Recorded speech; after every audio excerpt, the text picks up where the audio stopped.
আপনার এখানে কাজ কি তাহলে? চলে যান আপনি এখান থেকে। আপনি আপনার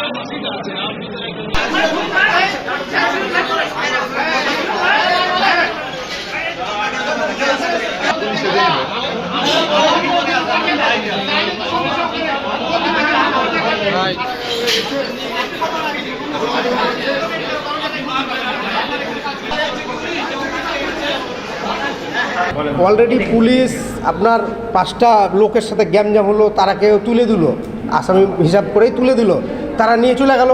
2টা ছেলে আবার হোন্ডার চাবি আনতে গেছে, 2টা ছেলে তো হোন্ডার চাবি আনতে যা গ্যারেস্ট হয়েছেই, মানে ওদের গড় চক্করে পড়েছে।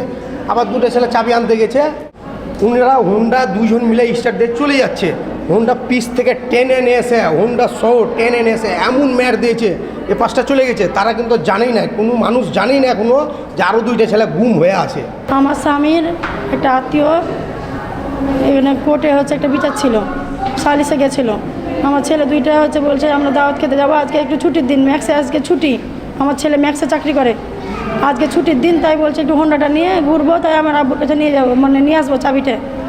যে দেখছে ওর আব্বুকে এমনভাবে একটা উকিল বারের যে জিনিসটা থাকে আগা দিকে, সেই জিনিসটা দিয়ে এমনভাবে মানে ওর আব্বুর মাথায় আঘাত করেছে যে রক্ত গল গল করে বের হচ্ছে। ঈদ আসবে, সাথে ক্যাশব্যাকও আসবে। নিজের বা প্রিয়জনের জন্য কেনাকাটায় এবারও নগদ পেমেন্টে পাচ্ছেন দারুণ ক্যাশব্যাক। তাই যাই কিনুন, পেমেন্ট করুন নগদে। 2টা গ্রুপের ভিতরে একটা চশমা নিয়ে ঝামেলাটা হয়েছিল। এক পর্যায়ে কথা কাটাকাটি করতে করতে হাতাহাতি হয়ে গেছে। হাতাহাতির পর্যায়ে এক পর্যায়ে আমি খালি মানে বাধা দিয়েছি যে ভাইয়া এগুলো করিয়েন না, বসে মীমাংসা করে।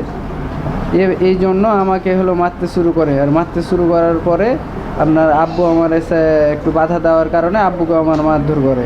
আমার হাজবেন্ডকে বাইক থেকে ভাবে ধরে নিয়ে গেছে। সিসিটিভি ফুটেজে আমি দেখতে চাই এগুলো, আর সিসিটিভি ফুটেজে আমি দেখতে চাই যে তাদেরকে কেন মারা হয়েছে। তারা যদি কোনো অন্যায় করে থাকে প্রশাসন মারবে, কিন্তু প্রশাসন থাকতে কেন উকিল মারলো? উকিলের আমি বিচার চাই।